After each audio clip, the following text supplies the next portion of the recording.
Yes, now. ma'am. We are. Dr. Yogesh, can I please have the introductory slide? Yeah, ma'am. Please just 1 minute.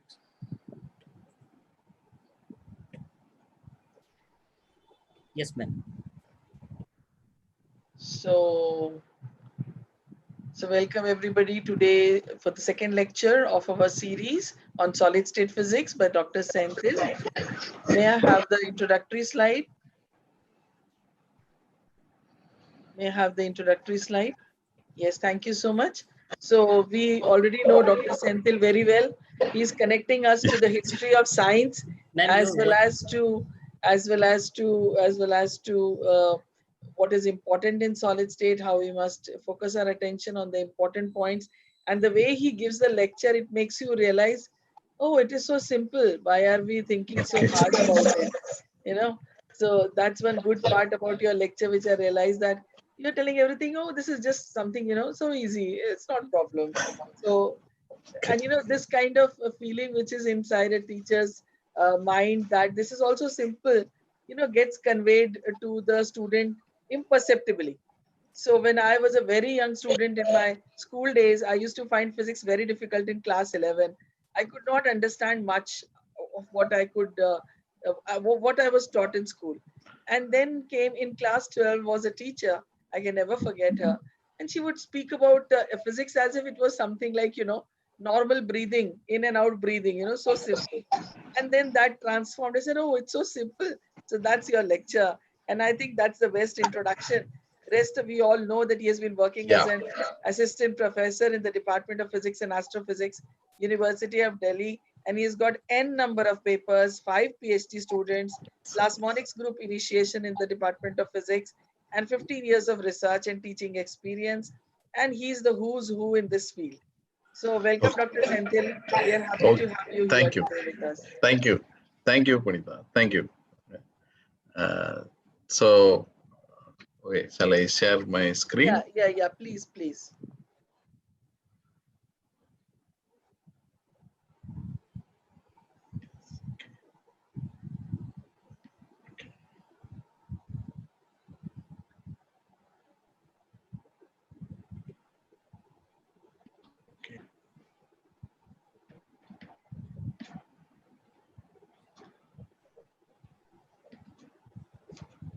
Okay.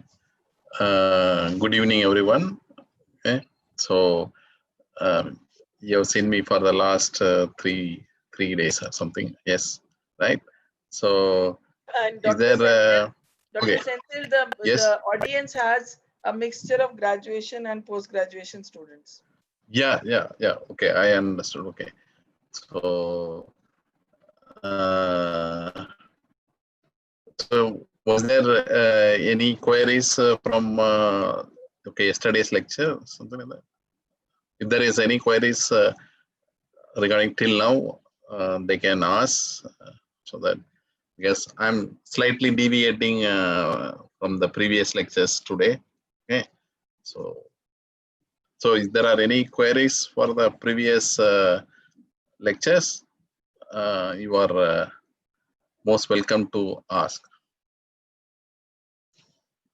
Okay, yesterday there was in Hall effect, there was a question. Okay, one student asked, in p-type semiconductors, are there holes or positrons? Right, that was a question. Okay, so in p-type, as you know, there are only holes. Okay, because holes are the virtual. Wherever there is a vacancy, when electron is removed from a lattice site, a hole is created. Right. So p-type conductors only have holes, whereas positrons, when you say positron, they are antiparticles, like the antiparticle of electron, right, which is having the same charge as electron, but in a positive charge. So positrons are not possible in p-type semiconductors.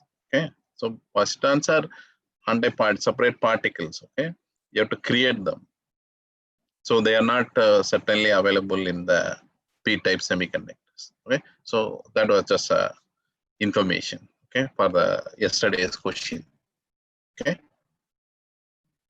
so if there are no queries on the previous lectures, so today I thought I will slightly deviate from the what we were doing for the last 3 days. Okay, so since your Mulai was taking crystal structures and diffraction, he is almost going to finish that. So I thought I will take up a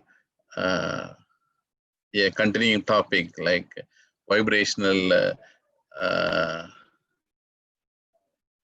vibrations in the crystal lattice, right? Vibrational energies in the crystal lattice. So what are this thing like what is Einstein's model of heat capacity, right? And how it is not working very well to explain the experimental data, right? So that's what, so basically all aspects of vibrating energies in the crystal lattice. Okay, that's what we will see today. So I'm sure that you have studied. Okay, there were many lectures on statistical mechanics, right? Where you have where many people might have talked about specific heat, right? Dulong and Petit's law, right? Which was again much older than even root theory. Root theory is 1900, but Dulong and Petit's law is 1820s, right? So, so definitely there might be have been an elaborate lecture in statistical mechanics on that, right? So we will just continue with that. Okay, what is the contribution of heat capacity by Einstein's model, right? Einstein hypothesized this heat capacity model in the year 1907. Okay, we will see a bit on how Einstein proposed this model and what are its anomalies and why it was not effective in explaining the experimental data. Okay, and how later on Debye, the famous scientist who give correction to this Einstein model so as to explain the experimental data in a more better way. Okay, so that's what we will see today. Okay, as the basis of Einstein model is just Einstein uses Planck's theory, right?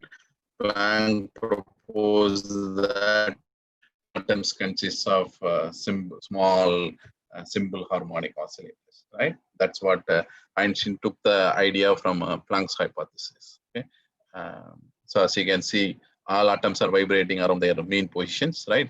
No atom is at rest. Okay, under at least under our normal conditions, ambient conditions, all atoms are vibrating, right, with their thermal energy, right? So, and that vibration is considered as small simple harmonic oscillators, right? Each atom or each electron vibrates with the simple harmonic oscillation around their mean positions. Okay, that is Planck's hypothesis. Okay, and Planck proposed it in around 1900.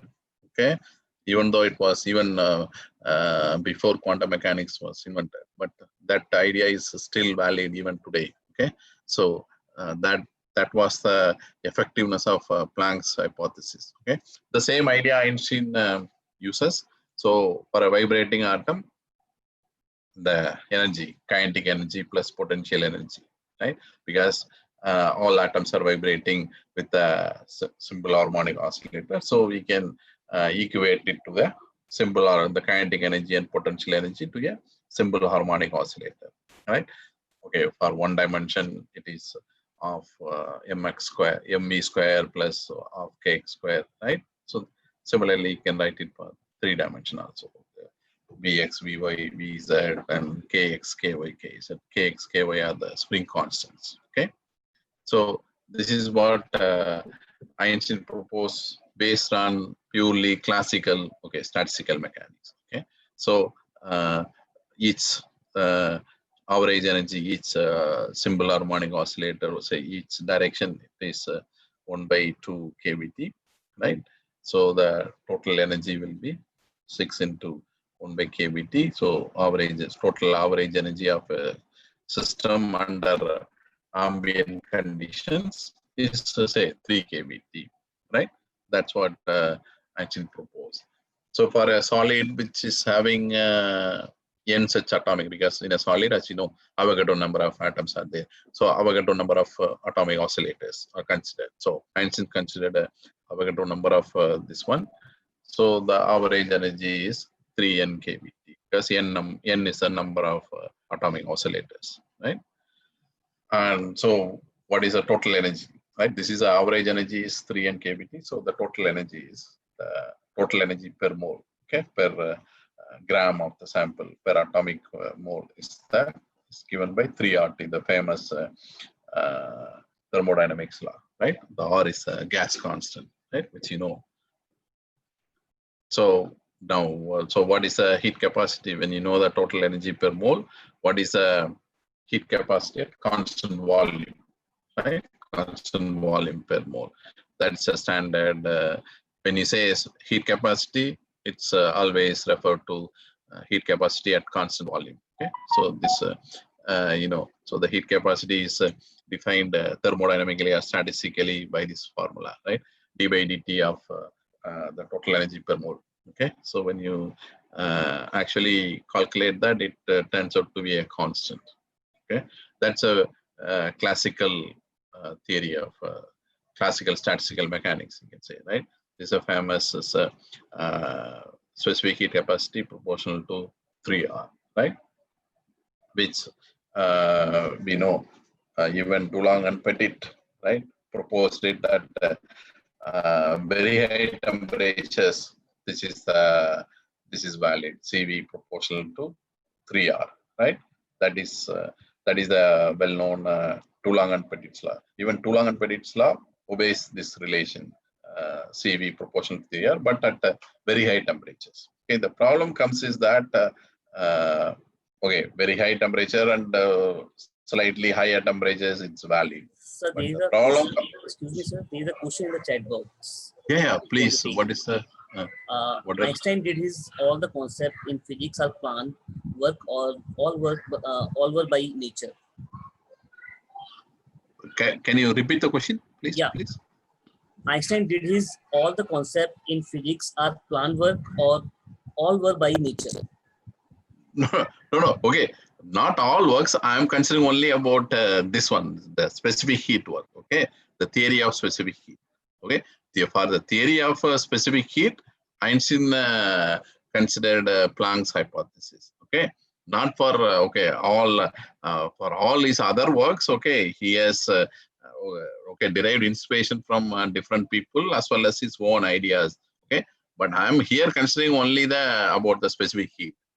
Okay, so this for this specific heat model which Einstein proposed, he has taken the idea from means the basic hypothesis from Planck. Okay, at that time, because Planck at that time only newly proposed around 1900 or 1902. He proposed this idea of atomic oscillators. Okay, so he used that idea to explain the theory of specific heat. Okay. So I'm not saying that Einstein borrowed all ideas, all his ideas from Planck like that. No, for this heat capacity theory of heat capacity, he borrowed this idea. Okay, that's all. So and so he used this atomic oscillators model and calculated the specific heat at constant volume. Okay, and he would get a better fit than Dulong and Petit's law. But so both Dulong and Petit's and as well as Einstein model was working very well at high temperatures. Okay, so this proportionality V proportional to 3R, it was working exponential theory. Okay, this is a theory. So exponentially also it is matching with the experimental data, but only at high temperatures. Okay, the problem comes at low temperatures. Okay, what happens at the low temperatures? That's where for solids in particular. Okay, so that's where the theory could not explain why this theory could not explain the behavior of specific heat at low temperatures. Okay, so that's where people got Basil, why? Okay, even though the same atomic oscillator theory is working at high temperatures, why it is not working at low temperatures? Okay, so that is where the problem comes. How to explain that?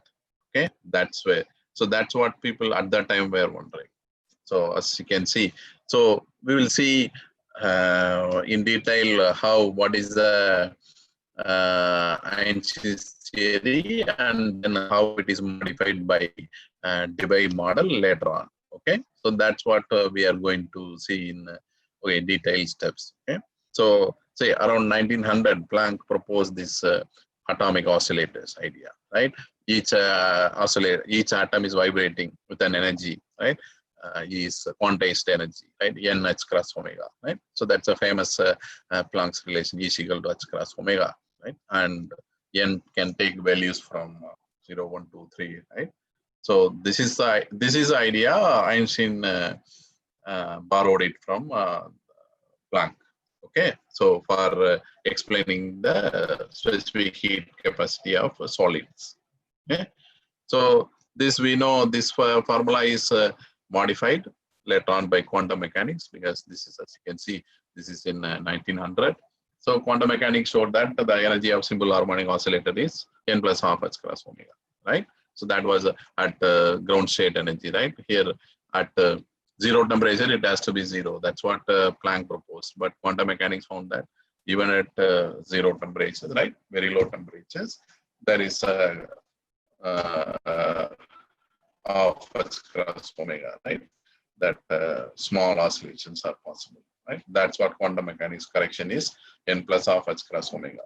So Einstein, so Planck proposed in 1900. So Einstein borrowed that idea in 1907 for his specific heat theory, to propose a specific heat theory. So he modeled the solid as a collection of 3 independent one-dimensional harmonic oscillators, okay, with all with same omega as per Planck's this one, and calculated and used Planck's equation for energy levels. Okay, so this was the idea Einstein borrowed from Planck. Okay, only for specific heat. Okay, remember that. Not that all Einstein's ideas are borrowed from Planck's. Okay. So now, once you know, okay, once you assume that the solid has 3 independent one-dimensional oscillators, so the occupation energy level, right, from your basic statistical mechanics, right, probability of an oscillator having an energy, some particular energy n, right, which you can write the probability of occupying particular energy state, right, your partition function you can write, and the probability you can write, right. So e power minus e by en by kbt to the partition function, right? The total energy of the system. So that will give you the occupation of a particular energy level, right? So this is class Maxwell-Boltzmann distribution, right? That simple. So it's a very classical physics, okay? So now from here, once you know the occupation energy, what is the average energy of the solid, right? Which is ERU, the free energy of the solid, right? Which can be given by this statistical average, 3n and summation over occupation into the energy, right? So then it will be given by this formula, 3n into summation over. So this is a simple Maxwell-Boltzmann using Maxwell-Boltzmann statistics. Okay, so now using, again, you can simplify that further. So how to simplify this equation? Okay, that is what okay, this you might have done in I'm not sure whether you have done it in UG, but I think definitely PG students might have done this, okay, in their solid state physics course, okay, or maybe even in UG some people might have done it. Okay, so the same thing, you can how to solve this energy, means average energy of the solid using this relation. Okay, so you can write n h cross omega as x. Okay, and so when you take substitute for h cross omega by kpd as x, so you get the relation like this, n e power minus nx. Okay, and you can rewrite this one as, okay, d by, because it is n e power minus nx, so you can write it as minus d by dx of e power m minus nx, okay. And then on further simplifying, you will get the you can use this relation for small x. For small x, you can use this means xn can be described as power series, right? Taylor series, so that the final result is 1 by 1 by 1 minus x. Okay, so this is valid for mod x less than 1. Okay, that's very. So from this he can write what is e power. We substituted for this one in the equation, which is e power minus x power n. So you can simplify that equation and get, okay, the final average energy of the solid is this one, 3n h cross omega by e power h cross omega k by kbt minus 1. Okay, so this is the average energy of the solid, which is having one-dimensional atomic harmonic oscillators, right? So once you know the average energy, you can calculate the specific heat, right? Specific heat at constant volume, which is d by dt of average energy per mole, right? That's what we have seen before. So when you take the derivative of the average energy per mole, so you will get the relation for CV as this one. Okay, so this is the famous what is that? Einstein relation for specific heat. So, and this quantity h cross omega by k as a dimension of temperatures. So, for in terms of, since Einstein proposed this one, so it's called Einstein temperature. Okay, this theta e is the Einstein temperature, which is defined by h cross omega by k. Okay, where k is the wave vector. Okay, so that is what the Einstein's relation for specific heat at constant volume is given like this in terms of theta e, the Einstein temperature. So as you can see, all are 3r is a constant, theta e is a constant. So as a function of temperature, when you plot, okay, so only the variable here is temperature, all others are constants. Okay, so when you plot this relation in terms of temperature, right, this is a T by theta e and 3r, because that's a constant, which is a specific heat. So the maximum value it can reach is 3r, right? And so when you slowly increase the temperature, so it behaves like this way. Okay, so this is again, so this is more or less similar with Dulong and Petit's law, right? But what is more appropriate here is that this is more the curve, behavior of the curve is more or less similar to what Dulong and Petit has done it in 1820, right? But it agrees very well with the experimental data at high temperature limits, which is the high temperature limit is theta e by tt were much less than 1. Okay, the inverse of this one, so which is high temperature limit. So in the high temperature limit, your CV, okay, is approximated to 3r, and that's what is happening at high temperatures. This is approximated maximum value is 3r. So in high temperature, this relation perfectly is fine. Okay, but whereas the problem comes is that at a low temperature. So when you see this region, okay, that's where the problem comes. Okay, when theta e by t is much greater than 1, this relation, okay, is okay, this relation is simplified to this one, okay, 3r into theta. But problem is, even though the behavior with the experimental data is the same, but it is not exactly matching with the experimental data. It is so as you can see, they are qualitatively right. Okay, but when you go to low temperatures, because of this relation, okay, the data goes very fast. Okay, theoretical data. But whereas when you experimental data goes in a slightly slowly, but the same behavior is shown. So the theory shows a faster 0, faster going to 0, okay, faster approximation, but experiment shows that it is going slowly, right? So that's where bustling comes, like as you can see here, okay, the high temperature, everything is fine, but whereas in the low temperature, when you go, this theoretical, the line is a theoretical curve, right?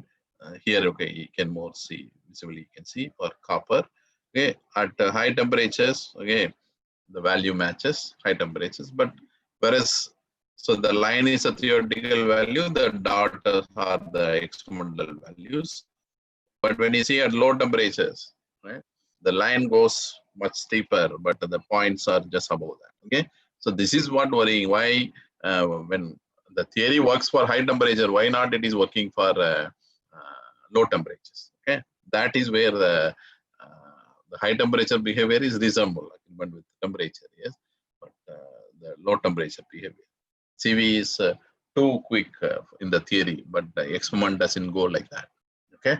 So that is what people were saying. What is so whether if the theory is completely wrong, then it should not match in the high temperature also, right? So, but it is working very well at high temperature, but it's not working at low temperatures. Okay, so that is what is puzzling people, why and how it is happening. Okay, so. So that's where this Debye model, okay, comes into picture. So Debye proposed a correction to Einstein model in 1912. So Einstein proposed it in 1907. So after 5 years of Einstein's work, Debye proposed it, the Debye model for correction for specific heat. Okay. So why it is the low temperature one is not working? Okay, that's where Debye comes into picture. So Debye modified the Einstein's proposal, right, with 3n independent oscillator. So he assumed that the solid has 3n independent oscillators, all with frequency omega, and again discrete allowed energies like En is ns cross omega. It is similar to what Einstein took it, right? So now let us see what are the details of the Debye model. Okay, he has Debye 3n normal modes of oscillation because along 3 different directions, right? And spectrum. So the frequency ranges from 0 to some maximum, right? Some there is a cutoff frequency, means the solid cannot have independent means the omega cannot keep on increasing, right? 1, 2, 3 and until infinity, right?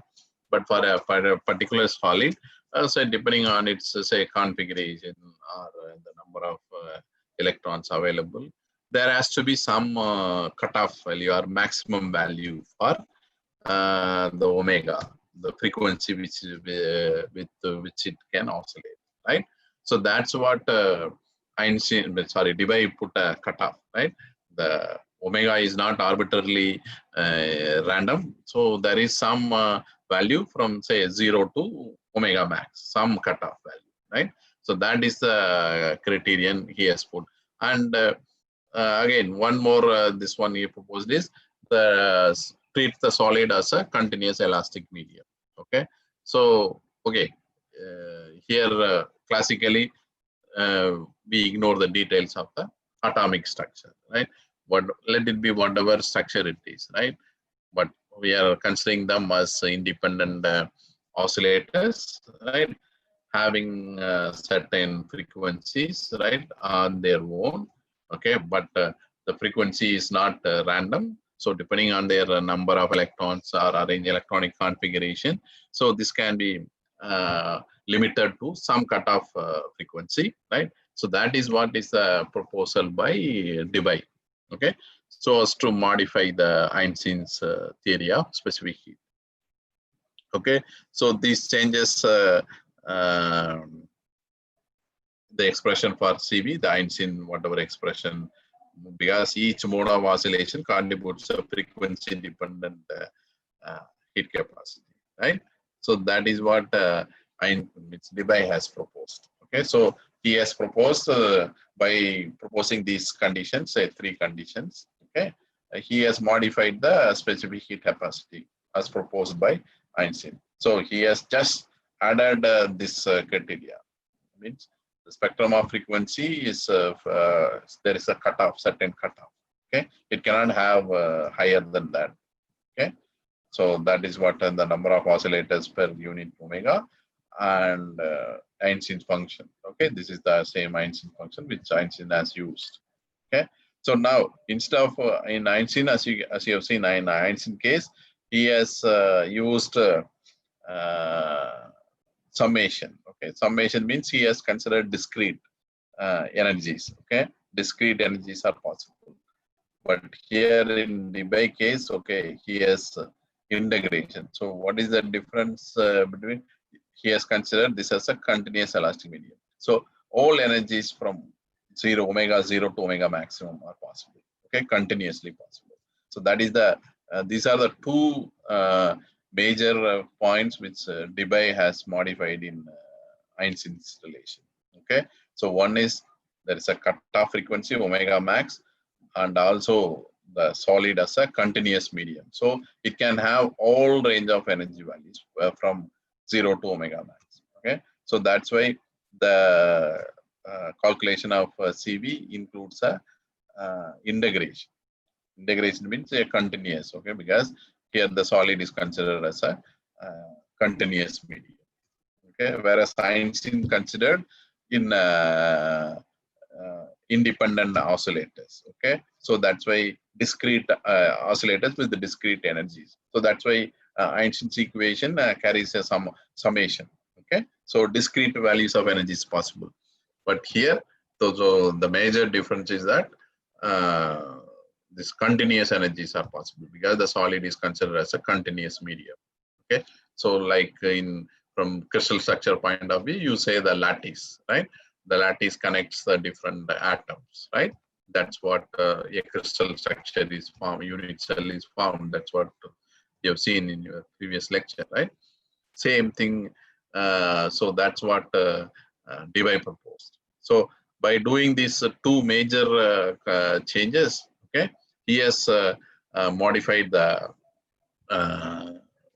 Einstein's theory or specific heat theory. Okay, so we can describe the same propagating vibration of amplitude. Okay, along a one-dimensional material. Okay, with young small means elastic, because it's considering means harmonic oscillators. So they have a spring certain elasticity, right? And we can incorporate them in the equation, right? In their wave equation. Say this is a simple wave equation for propagating along the, say, simple harmonic oscillators. They are propagating in, say, in one dimension, x direction, right? So we can impose the conditions that they are moving in a continuous elastic medium, and different oscillators are possible with ranging from 0 to omega max energies, right? Continuously possible, different energies possible. So their wave equation, okay, for the planar wave traveling in one direction is this one, right? So by comparison with the general form of the wave equation, right, you can talk about this one, right? Wave, this is a general form of one-dimensional wave equation, right? Now, so we find that the wave speed is independent of the wavelength of the elastic medium, right? So nu is E by rho. Okay, so this is a simple analytical. Okay, it is generally possible anywhere, right? So this equation, this is a equation which you know already. So from any analytic one-dimensional wave equation, this you will arrive at, right? This is a solution for one-dimensional wave equation, you can see, right? So from here it is the angular velocity, because the electrons are oscillating in in an orbit, right? So the angular velocity, omega, angular frequency of oscillation, right, is given by this formula. So it's again, you know, So now that's why this angular relation, right? Omega versus K relation is called a dispersion relation. So any omega versus K relation is called a dispersion relation, okay? For say in terms of solid. But here in this case, omega is proportional to K, right? So there is actually no dispersion, okay? It's a linear curve, right? When omega increases, K increases, okay? As K increases, omega also increases. So there is no dispersion, right? So when so the omega versus K relation. So the key point from here is that the omega versus K relation, in any system, the omega versus K relation is called a dispersion relation. Okay, energy versus K plot. Okay, that is in general called as a. Sorry Yes. for interrupting you, sir. There is a question in the chat Yeah. box Yeah, by please. Akshita Goyal. She is asking, is not discrete energy assumption true for all cases? Then why was it dropped? In which case? In Einstein's case or in Debye case? Akshita, please respond. Which case you are asking? Device or Einstein? Device case. Device model. See, Debye considered this one. Say that's what we have here. Debye considered because since Einstein's relation was not working at low temperatures, Debye wanted to modify the theory so that it explains the specific heat capacity at low temperature also. Okay, so for that he proposed two major changes. That one is the spectrum of frequencies is continuous. Okay, which means the whole solid is considered as a continuous elastic medium, not a discrete one. Einstein considered it as discrete. Okay, so that's why in his equation the summation over say 0 to n oscillators, right? So Einstein considered it as discrete, and so that's what Debye felt that okay, maybe that is the reason it could not explain the specific heat at low temperatures. Okay, so he proposed changes as that a spectrum of continuous frequencies, right, from 0 to omega, but it's not continuous, means it cannot go to infinity. So depending on the configuration or number of electrons in a given solid, right, there is a continuous range of energies from 0 to some cutoff omega max value, right? And so the equation, the derivation for specific heat is changed from summation to integration, okay, to allow for continuous range of energies. Okay, so that's what is given here, that this integration shows that all energies are possible, all range of energies are possible, okay, from 0 to omega max. Okay, that is what Debye proposed. Okay, so we will see in the course of time that how this theory, how this even though okay, again it was an approximate, it was only a hypothetical proportion, right?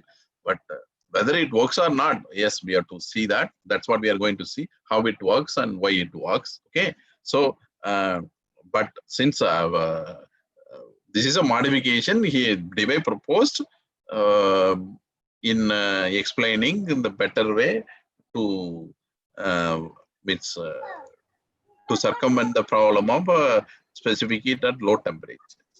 Okay, so that so it's just a modification of Einstein's theory. That's all by these two proposals. Rest of the things is the same. So once he proposed that there are a continuous range of energies possible, and the solid is considered as a continuous elastic medium. Okay, there are many things like this wave equation, right? And this dispersion relation comes in. So this is the first time the dispersion relation comes into picture, omega versus K. Okay, because he proposed is a continuous medium and this continuous elastic medium. So in an elastic medium, this simple harmonic oscillators are oscillating. Okay, so it oscillates with a continuous energy from 0 to omega max.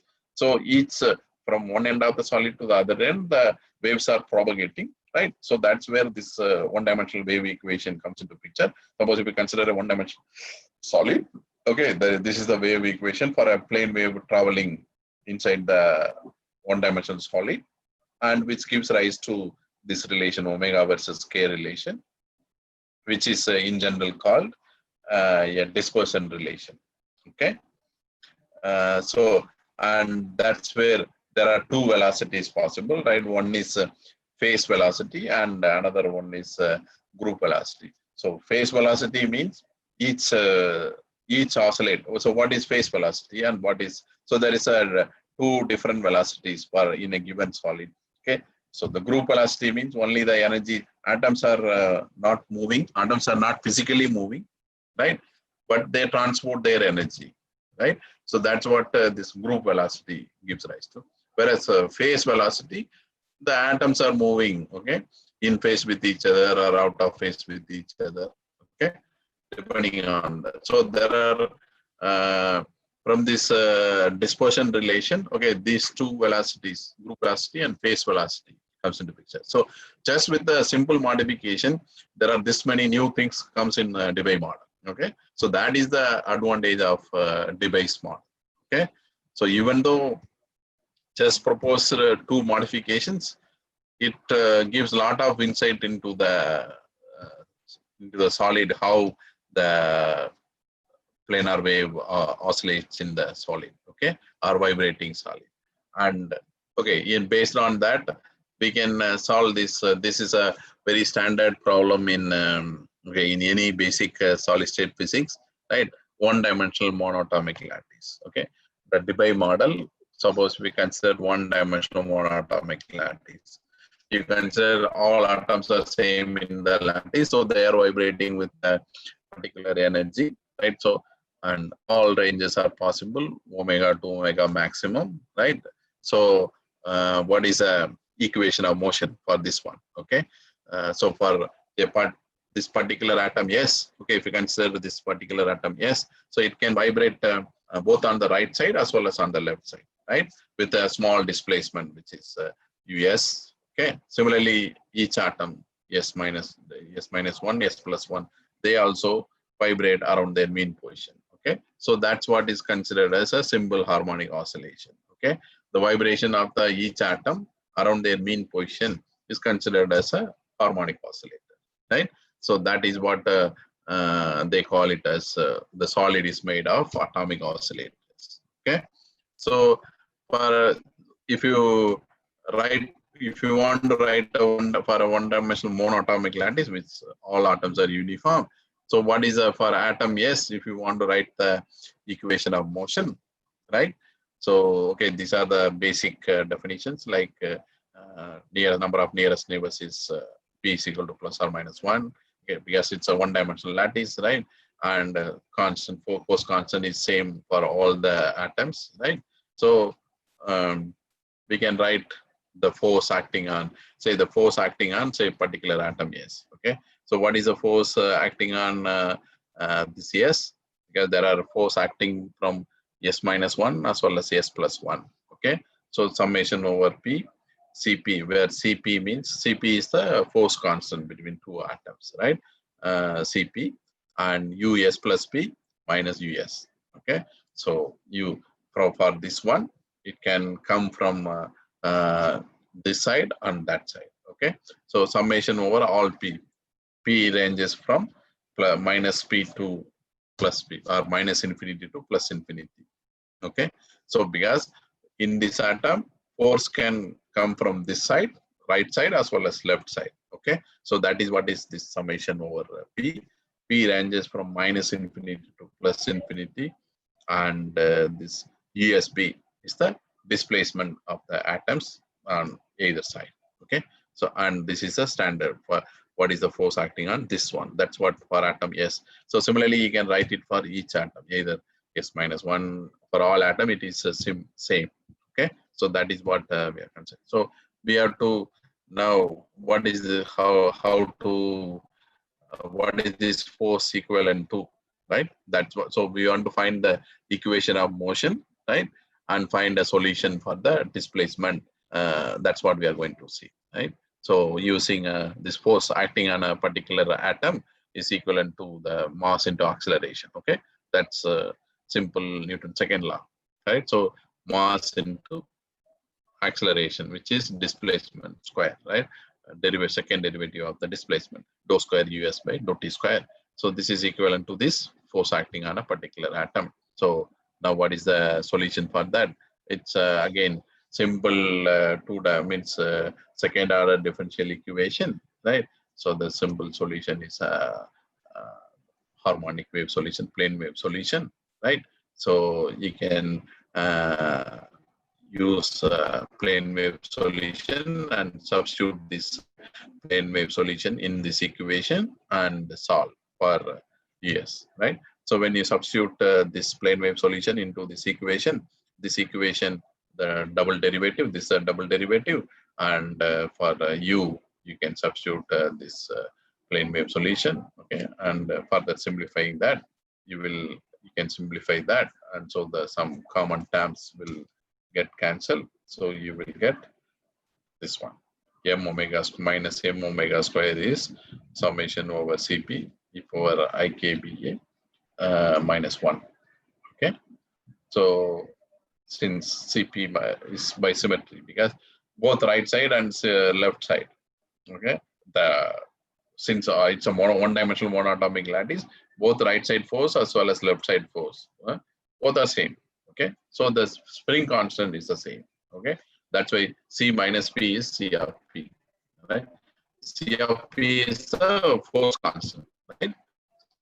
Says in some books it must be normally F equal to Kx, you will say, right? So here they mentioned that C. So it's the same spring constant, right? Both right side and left side is the same. Okay, so that is why it is summation over all CPs. Okay, so we can now write the solution for this equation, right? This can be simplified, further simplified as this one, okay? In terms of cos, this E k p a minus 1 can be written like this one for p greater than 0. Okay, so now we are simplified from p minus infinity to plus infinity, right? With p greater than 0, right? Make it all, say, if you study for one side, it is true for, say, right side. If it is true for because it's again harmonic, right? So it is true for either side. So that's why this 2 comes into picture. Okay, so 1/2 you take, one side you take, right, and multiply by 2. That's what is minus infinity to plus infinity. So instead of writing minus infinity to plus infinity, now we are writing 0 to infinity and multiplied by 2, right? So that is what is the difference between this step and this step. See, here it is summation over p, which means both sides, minus infinity to plus infinity. But here you see summation over p greater than 0. But there is a term 2 is added here. Means 1/2 you take and multiply by 2, right? That is that's what is the simplification has been done here.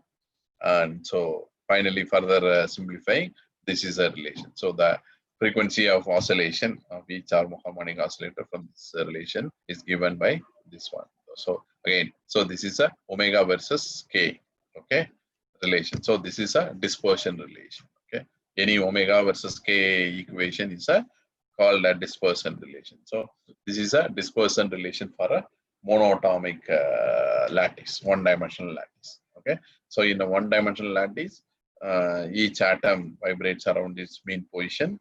So we, for a particular atom, what is the force acting on a particular atom? We wrote the force acting on one particular atom and equate it with the Newton's second law, which is mass into acceleration, and assume a plane wave solution and substitute the plane wave solution in the equation and simplify the equation. And by simplifying the equation, we get the dispersion relation, omega versus k. Okay, so that is for one-dimensional lattice. Okay, so finally, so it is nearest, because we consider only the nearest neighbor interaction. Each atom is interacted by only nearest neighbor because it's a one-dimensional. So for one atom, only from right side one atom can interact and left side one atom can interact. So that is what is the nearest neighbor interaction. So not that one with one particular atom, the next nearest neighbor atom cannot interact, okay, because it's a one-dimensional chain, okay. So that's why only the nearest neighbors can interact, okay. That is what is nearest neighbor interaction, okay. So this is a famous plot when you plot with respect to different 0 to pi by a, right? It's a periodic potential, right, in atom, or you can say this is a unit cell in Fourier space pi by a, right? This is a unit cell dimension in what Fourier space 1 by a or pi by a, right? So if you consider for one unit cell, you can periodically repeat it in 3 dimensions. So you will get a for a whole solid itself, right? That's the idea. So if you do for one first line zone or first potential, periodic potential, that is same for the whole entire solid, okay. So that is what you get it from this dispersion relation. So when you plot it, it will look like this from 0 to pi by a or 0 to minus pi by a, right? And it repeats for 2 pi by a, 3 pi by a, it keeps on repeating, right? So that is a harmonic approximation, okay. So periodic in K, only unique solutions are possible, and so whatever the frequency of oscillations of the different atoms, only that is possible here. Rest all others are not possible, okay. So there are selective oscillations possible, K vectors possible from minus pi by a to plus pi by a, okay. So even though it's a one-dimensional monatomic lattice, which is we know that it's an approximation, okay, but even then it really works well for any real solid. Even so, this was proposed in 1912, but even now it is a very valid one, okay. So even now for any solid you can use this same thing, okay.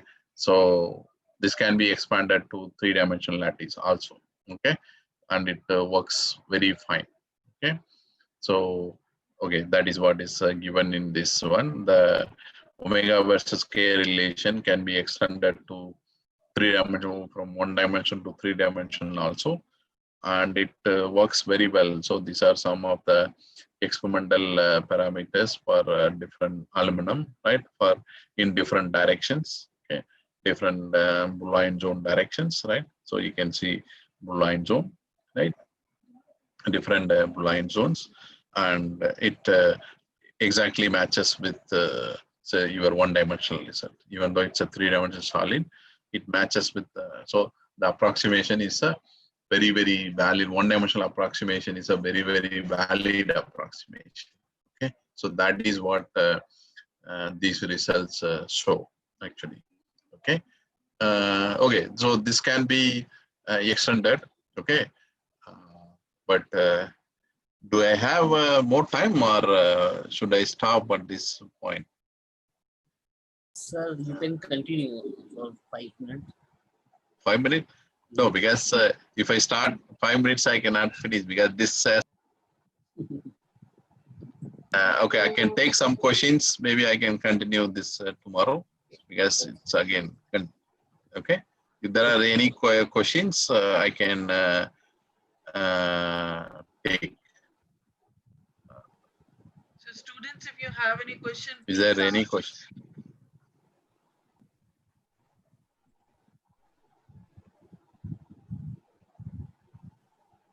Maybe am I going too fast? Because No, if no, I'm not at all, sir.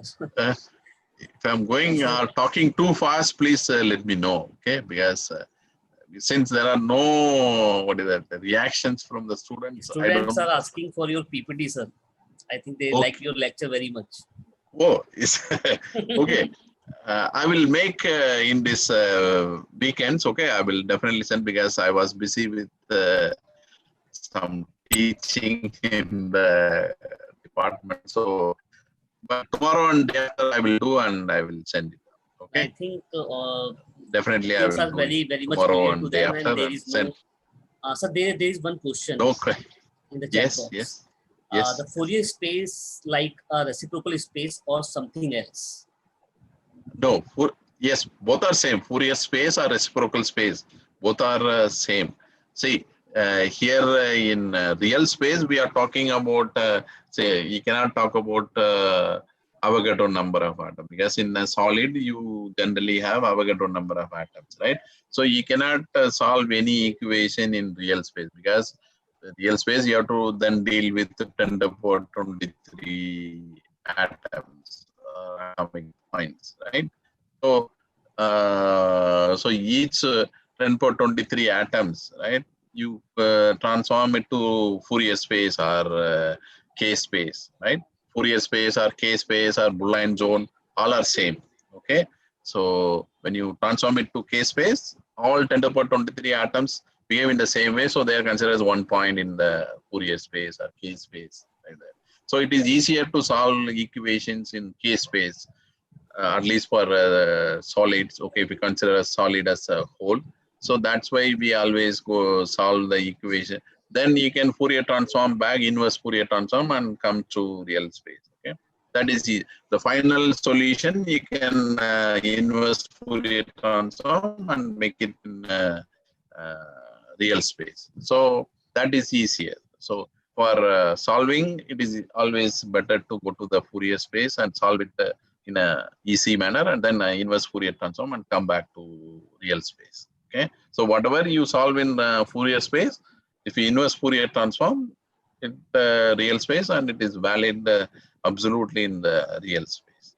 Okay, so that's why most of these okay, at least crystal structure or crystal like vibrational lattice calculations are done in the Fourier space.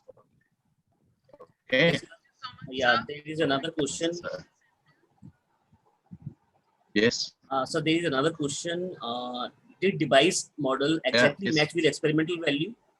Yes, yes, that's what we are going to see. Okay, we have just taken a detour just to this one-dimensional lattice or one-dimensional diatomic lattice. That's what we are going to see. Those are the Debye models, but yes, we will come to the specific heat also. That's what we are going to see next. So which will exactly match with the experimental data. Okay, so that's what we are going to see. Okay, that will tomorrow's class we will see. So our next speaker is already here, sir. Yeah. So yes, we'll stop here, and the yes. last question today we will take up tomorrow. Yes, yes. Thank you so much for the lecture, and it was very nice that you go through it in a systematic manner. Thank you so much, and we look forward to your lecture also tomorrow. Thank you so much, sir. Yeah, yeah, sure. So, yes, Dr. Yogesh, Yogesh, I request you to kindly stop sharing, stop the local and the live recording, and start it again with the introductory slide. Okay, ma'am.